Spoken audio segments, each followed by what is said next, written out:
Despite putting some 26 years into policing and receiving a medical retirement at age 48, thanks to some wannabe gangster with an itchy trigger finger, I wasn't nearly ready to quit working. The way I saw it, I was faced with two choices. I could move out to the sticks and hope some small-town sheriff's department had room for a crazy old deputy with a limp, or I could follow an ex-partner of mine into the wacky, well-paying world of private investigation. The idea of starting all over again in what is most definitely a young man's game was not appealing in the slightest. I've worked my butt off to get to a level of relative autonomy, and losing that would mean a big hit to both my ego and my style of investigation. Whereas, on the other hand, going to work with my ex-partner would mean better pay and more professional freedom. And when I thought of it like that, it didn't seem like I had much of a choice at all. One of the first things I was told was not to expect the same level of excitement or intensity as regular policing. I figured that went without saying. But when my first assignment involved getting to the bottom of some industrial sabotage at an upstate retirement home, I joked about having made a terrible mistake. I was fine with the change of pace and even referred to it as semi-retirement. So I really was only being sarcastic when I was told how boring PI work could be. Besides putting me to work on a bunch of old-timers, real old-timers, I mean, it was exactly the kind of assignment I'd been hoping for anyway. The job went a little something like this. Over the last few months, a whole bunch of stuff had been either malfunctioning or going missing at this one particular retirement home. Management claimed it was industrial sabotage and that it ranged from petty annoyances to dangerous errors with medications. They contacted the local police department several times, but each time they'd been told it was an internal issue that needed to be resolved through human resources. Sure, taking the wrong meds had the potential to hurt someone, but until they did get hurt or someone was caught red-handed switching meds with malicious intent, there wasn't much the cops could do. My job was essentially to go in there, figure out who was causing all their problems, then give management a name. That was never going to happen exactly as described. Unless I too caught someone red-handed, the best I could do was drop a short list of the most likely suspects and then leave it to management's better judgment. They tried figuring it out themselves, but as one nurse told me, they were medical professionals, not detectives. So as much as they had their suspicions, they couldn't act on anything without being rubber-stamped by management. But as it turns out, the solution that management had in mind was me. They billed itself as a retirement community, but the reality was it was anything but. Everyone seemed to dislike everyone else. Nobody really wanted to be there. And the place felt more cliquey and tribal than a high school. I thought that might make things more difficult on my end. In a situation like that, people tend to pin blame on each other for personal reasons, not logical ones. But strangely enough, almost everyone named the same person when I asked who they thought was guilty of the sabotage. At this particular retirement home, which shall remain anonymous, lived an old man we'll call Mr. Grouchy. Mr. Grouchy hated everyone and everything, but that wasn't the reason that people thought he was the guilty party. People thought that he was the saboteur because apparently he told people that. Word was that Mr. Grouchy regularly threatened to break stuff, hide stuff, even toss stuff out of the window if he could. So naturally, I decided to get his side of the story before making any accusations. When I first talked to him, Grouchy was just as ornery as people had described. He had no interest in talking to me until I mentioned being former law enforcement, but even then, he only warmed up a little. He totally denied any wrongdoing. But when I politely asked him to propose an alternative explanation, he got to being all thorny again before telling me to take a long walk off a short pier.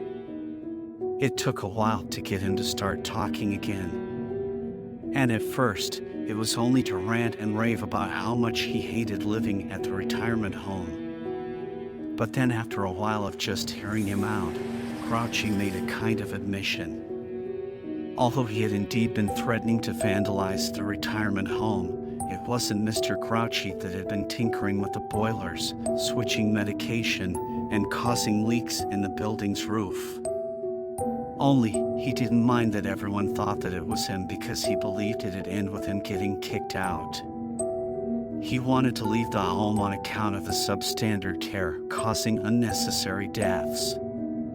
But since management was so proficient at concealing the problem, his son wouldn't withdraw him from the retirement home as it meant losing the yearly fees that he'd already paid. Essentially, despite being right on the cusp of manufacturing some scandal or crisis, Grouchy hadn't actually performed any sabotage. But according to Grouchy, the real crime was in commercial sabotage. It was the extreme negligence of management, which he claimed had caused many a resident to pass away before their time. Talking to Mr. Grouchy was the first I'd heard of any medical negligence on the part of the management or staff, and since it tied into my reasons for being there, I decided to press him on the issue. He was only able to give me one name, that of a woman we'll call the widow. But one was all he needed. When he first arrived, Grouchy had heard rumors that the nurses and care workers could be neglectful, but being the kind of man that he was, he figured they amounted to nothing but whining and griping. It wasn't until he saw it happen with his own eyes that he started to believe it. In the weeks before she died, the widow was feeling just peachy. But then one afternoon, she started complaining that she hadn't been given her medications. Grouchy conceded that plenty of the residents had become forgetful in their old age and would sometimes complain of not being given something when they received it less than an hour ago: medications, lunch, bath time, you name it. Things would just slip their mind, and it'd take a polite reminder from one of the care team to jog their memory. This meant that when she first complained of having not been given her meds, many assumed the widow was just being forgetful. It was only when she started to appear visibly unwell that the widow's fellow residents started to take her seriously. They did, but the nurses didn't. The widow got worse and worse, but whenever she complained, the staff would tell her what a crybaby she was and would simply will her off to her bedroom for a nap. Grouchy said almost everyone could hear her crying for help, but again, only the bare minimum of care was provided. A few days later, she was dead. Grouchy said most residents treated the widow's death like an inevitable tragedy. Old people pass away in retirement homes, that's just a sad fact. But a handful of residents knew otherwise. Grouchy had been trying to escape ever since and had tried to raise the issue of the widow's death with several people, his son included. But almost each and every person had told him that he was overreacting or figured it was just a manifestation of his own mortal fears. I'll admit I didn't quite know what to make of the accusations at the time. I wasn't about to throw my lot in with Mr. Grouchy, no matter how compelling a story he had made. I was there to find the saboteur, or if I wanted to get paid, I had to find him, and everything else could wait. I hate to disappoint, but there's no short and satisfying conclusion to this story. I didn't actually find the saboteur. I only got to drawing up a handful of suspects, Grouchy not included, before the situation took a dramatic turn. From what I could tell, most incidents of sabotage, such as med switching in particular, had occurred during the early morning or late evening times when most of the residents were asleep or in their rooms. There were also instances, such as the damage to the roof, that were well beyond the physical capabilities of an elderly or infirm person to do. That meant that whoever was doing the damage, they were either a member of the care team or one of the contractors who came in to cook meals, make repairs, or deliver supplies. I was pursuing this line of inquiry one day when suddenly there was a commotion among some of the residents. I was making my way toward the scene of the disturbance when I spotted a number of nurses rushing under the main entrance and into the parking lot outside. I followed them, but what we found was one of the most terrible things I've ever seen. The head of the care team, who we'll call Nurse A, was lying in a horrifically unnatural position in the parking lot. Residents said it looked like she had fallen from one of the second-floor windows, and she had the injuries to match. But in reality, she hadn't fallen from a second-floor window. She'd fallen from the roof.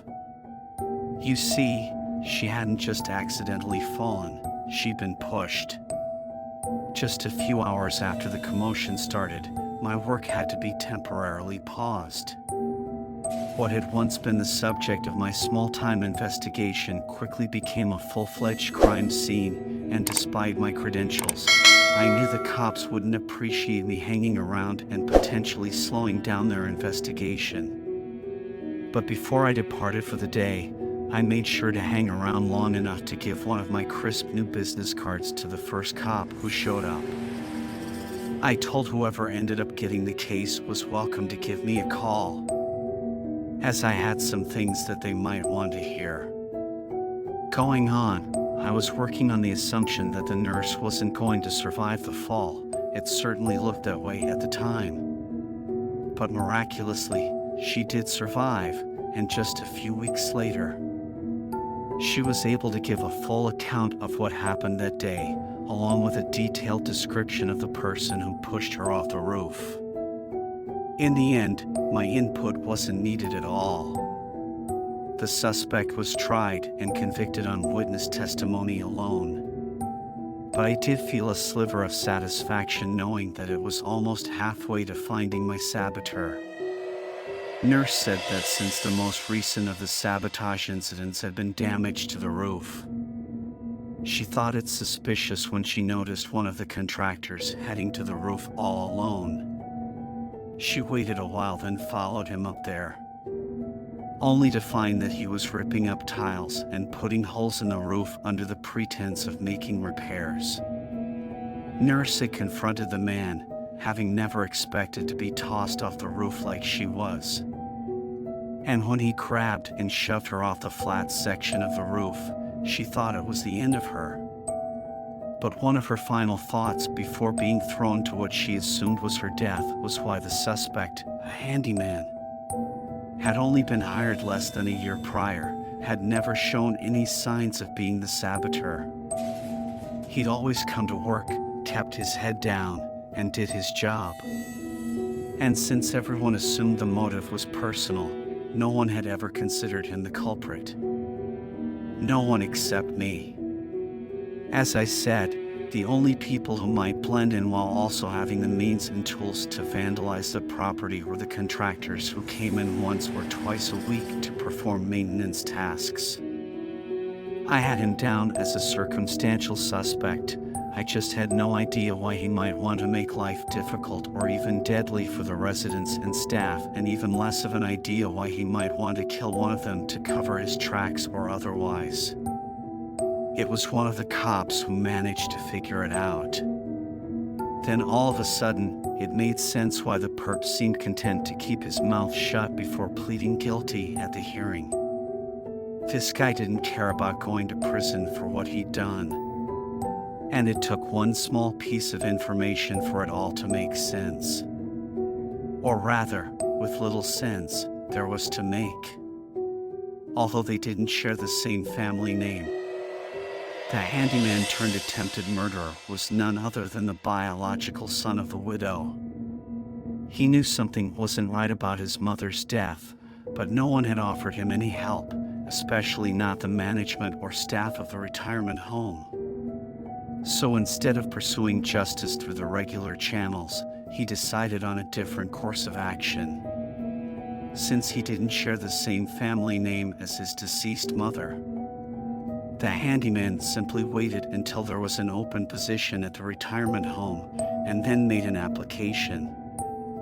I heard the handyman and various other contractors were always coming and going, so it didn't take long for the widow's son to get himself a place on the retirement home staff. His plan was to bring the whole place down, piece by piece. He didn't just blame one or two people for his mom's death. He blamed the whole system and everybody inside of it, residents included. I guess Nursen must have become the focal point of his rage, probably after having found out that she ran the care schedule and was generally responsible for everything pertaining to resident care. She followed him up onto the roof like that. I suppose he just saw an opportunity and took it. Like I said, I was never able to prove that the handyman was the saboteur, not by any kind of professional standard, anyway. But I'd like to think that this attempted murder was essentially an admission of guilt.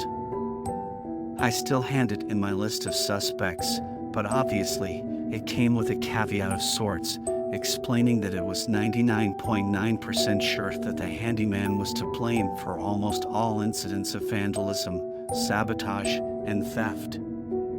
Since the contract was fulfilled, we got paid, so that was the end of that.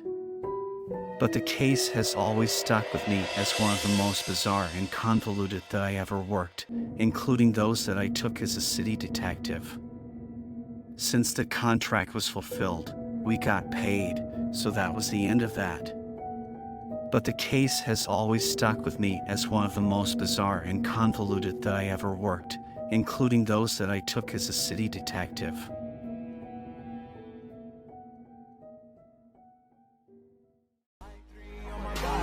I'm an icon, man. And my girl about a 10. I should fuck her in the Benz.